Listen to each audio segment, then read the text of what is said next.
지금 이 시각 가장 뜨거운 국제 이슈를 전달해 드립니다. YTN 보도국 국제부 전화로 연결합니다. 기정훈 기자. 예, YTN 국제부입니다. 네, 3일째 계속 일본 얘기로 시작을 하게 됐는데 우리 정부가 세계무역기구 WTO 이사회에서 일본의 경제보복 조치의 부당성을 공론화했다는 소식이죠. 예, 그렇습니다. 세계무역기구 WTO의 상품무역이사회가 제네바에서 열렸는데요. 당초 안건에 없던 일본 수출 규제가 의제로 올랐습니다. 우리 정부가 추가 의제로 긴급 상정해야 한다고 의장에게 설명했고 의장이 이를 수용한 겁니다. 백지아 주 제네바 대사는 WTO 회원국들에게 일본의 수출 규제 조치가 한 나라만을 대상으로 하고 있다며 정치적 목적으로 경제 보복 조치를 취하는 것이 부적절하다고 설명했습니다. 또 일본의 조치는 우리 기업뿐 아니라 일본의 회사와 글로벌 공급망 차원에서 전 세계 전자제품 시장에도 부정적 파급 효과가 있고 자유무역의 가치를 심각하게 훼손하는 조치라고 말했습니다. 그러면서 일본이 주장한 신뢰 훼손과 부적절한 상황은 현 WTO 규정상 조치의 근거가 될 수 없다고 강조했습니다. 특히 일본이 오사카 G20 정상회의 의장국으로서 자유롭고 공정한 무역을 강조한 직후에 이러한 조치를 발표한 것에 유감을 표명했습니다. 우리 정부는 오는 23일과 24일에 열리는 WTO 일반이사회에서도 일본 조치의 부당성을 강조할 계획입니다. 네, 우리 정부의 공식적인 첫 대응 조치가 무엇일지에 관심이 모아졌었는데 결국은 국제 여론전인 것으로 밝혀졌는데요. 자, 이렇게 되면요, 이 국제 이슈화 되는 건 시간 문제잖아요. 우리 정부의 이런 대응에 대해서 일본은 어떤 입장을 취하고 있습니까? 예, 일본은 기존의 주장을 되풀이하고 있습니다. 이하라 주니치 주 제네바 대표부 일본 대사는 일본 정부의 조치가 수출 규제가 아니고 안보와 관련된 일본 수출 시스템을 점검하기 위해 필요한 조치라고 주장했습니다. 이어서 한국에 적용했던 간소한 조치를 원상 복구한 것뿐이라며 이런 조치가 WTO 규범에 위배되지 않는다는 기존의 주장을 되풀이했습니다. 또 일본 정부는 이와 함께 문재인 대통령이 규제 철회와 협의를 요청한 데 대해서도 거부 의사를 분명히 했습니다. 일본 정부 대변인인 스가 요시히데 관방장관은 한국과 협의할 문제가 아니라며 잘라 말했습니다. 일본 정부 내부에서 얼마든지 바꿀 수 있는 부분을 바꾼 것으로 이를 두고 한국과 협의할 이유가 없다는 겁니다. 제재를 철회하지 않겠다는 뜻도 분명히 했습니다. 일본 정부는 다만 한국의 수출 당국에서 사실 확인을 요청해온 만큼 여기에는 응하겠다고 말했습니다. 하지만 한일 정부가 만나도 진전을 기대하기는 어려워 보입니다. 일본은 사실상의 경제보복 조치를 둘러싸고 제재 수정이나 철회는 절대 없다고 선언한 만큼 조치가 정당하다는 논리를 반복할 것으로 보입니다. 게다가 일본 국민들의 여론도 마찬가지입니다. 일본 정부의 이번 수출 규제 조치에 대한 NHK의 여론조사 결과 적절한 조치라는 응답이 45%로 적절하지 않다는 응답 9%보다 압도적으로 높게 나왔습니다. 국회의원 선거를 코앞에 두고 있는 아베 총리가 선거 승리를 위해서 규제 철회는커녕 여론 지지율 등에 없고 더 강한 보복 조치를 낼 수 있다. 이런 관측도 나오고 있습니다. 네, 이 아베 총리의 여론 노림수가 어느 정도 통했구나 이런 걸 또 확인할 수가 있는데 자, 이번에는 북한 얘기로 넘어가 보겠습니다. 바로 어제 이 시간에요. 이 미국에서 북한의 핵 보유국 인정론까지 나오면서 비핵화 목표가 낮아지는 것 아니냐 이런 얘기 나눴거든요. 근데 미국 정부가 아니라고 선을 그었군요. 예, 그렇습니다. 모건 오테이거스 미 국무부 대변인이 밝힌 건데요. 동결은 트럼프 정부의 목표가 아니다. 그리고 대량 살상무기의 완전한 제거 이런 것들을 강조했습니다. 북한 핵 동결은 비핵화 과정의 해결점이나 끝이 될 수 없다. 그리고 비핵화의 시작점에서만 보기 바라는 것이다 라고 말했습니다.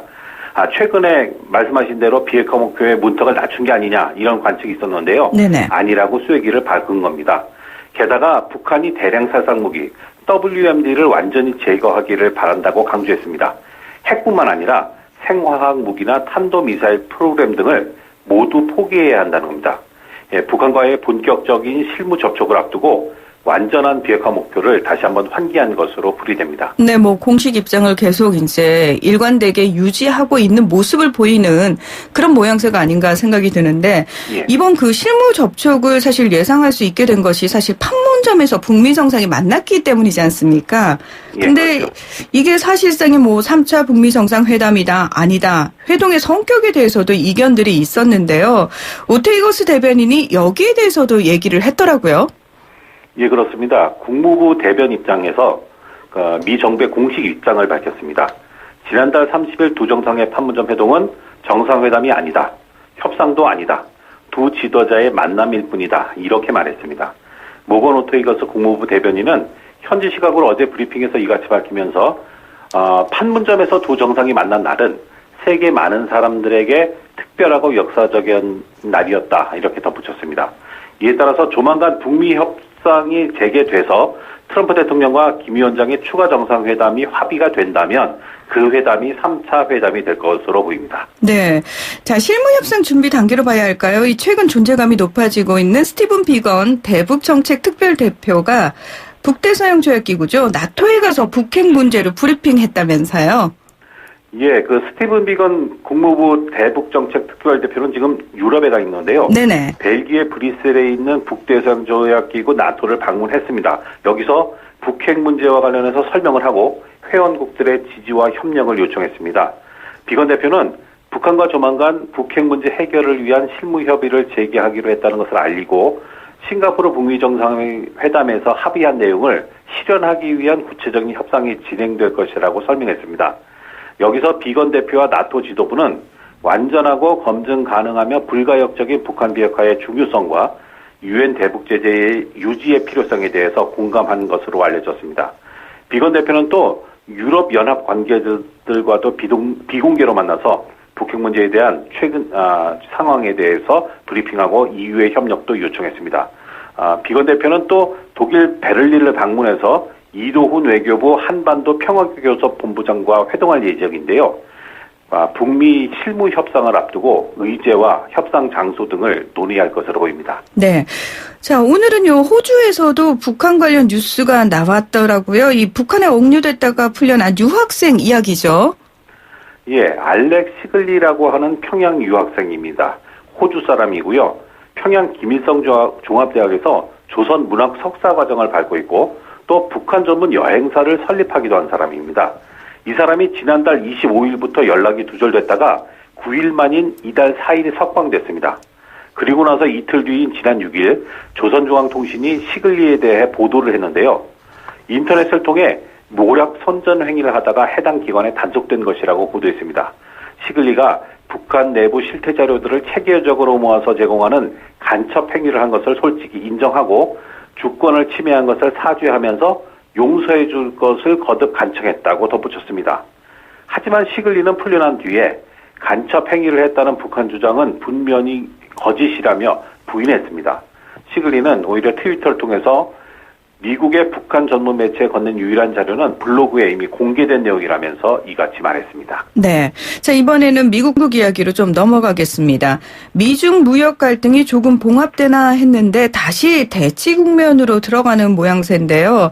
이 미국이 중국이 극도로 싫어하는 대만의 무기 판매를 또 허용을 했죠. 예, 모두 22억 달러, 우리 돈으로 무려 2조 6천억 원어치의 무기를 미국이 타이완에 팔기로 했습니다.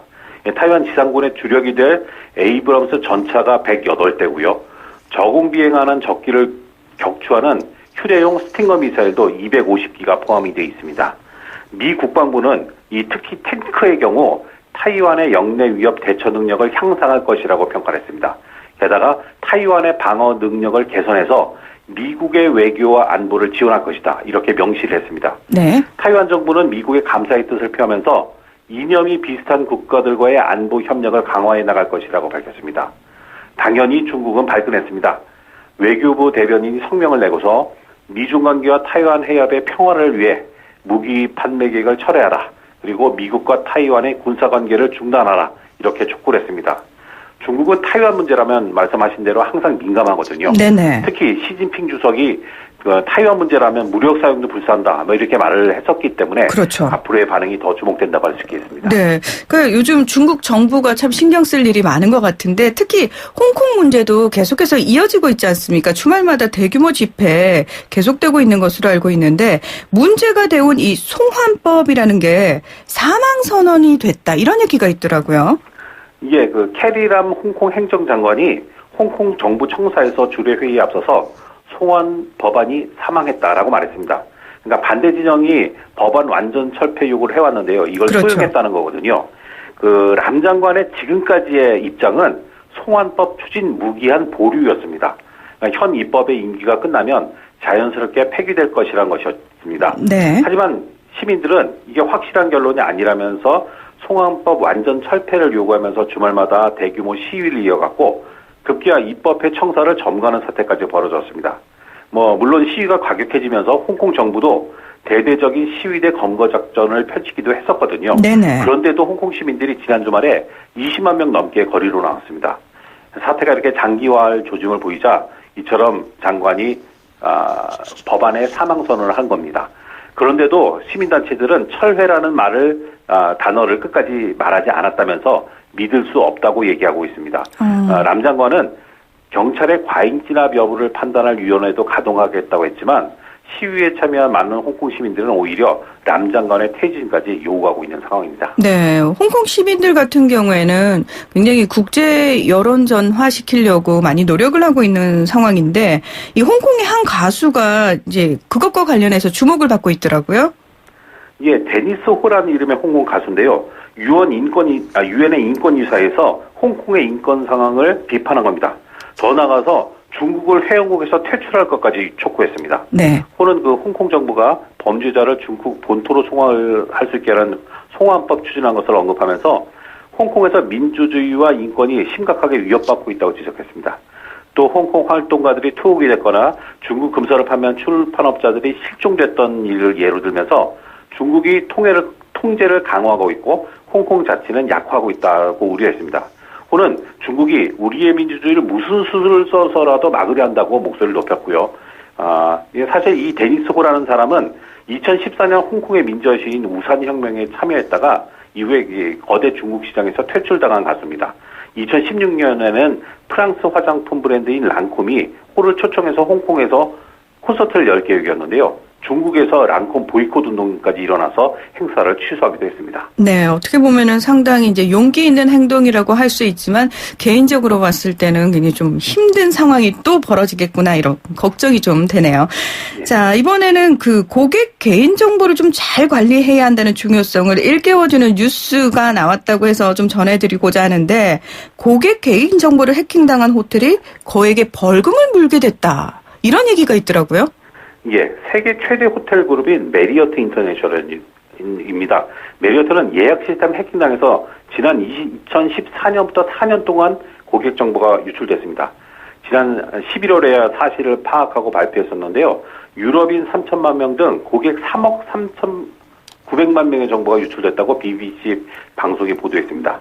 그런데 여기에다가 영국 정보위원회가 해킹당한 이 메리어트 인터내셔널에 9,920만 파운드, 우리 돈으로 약 1,460억 원의 벌금 부과 계획을 통보한 겁니다. 네. 이처럼 거액의 벌금을 물린 것은 지난해부터 유럽연합에서 시행에 들어간 일반 정보보호법 때문인데요. 네네. 이 법에 따르면 개인정보를 제대로 보호하지 않은 기업에는 전 세계 매출액의 최대 4%까지 벌금으로 부과할 수 있습니다. 네, 이 얘기를 듣고 보니까 유럽연합에서 또 활동하는 우리 기업들도 이 부분을 더 주의해야겠구나 그런 생각도 예. 드네요. 네, 자 오늘 소식 잘 들었습니다.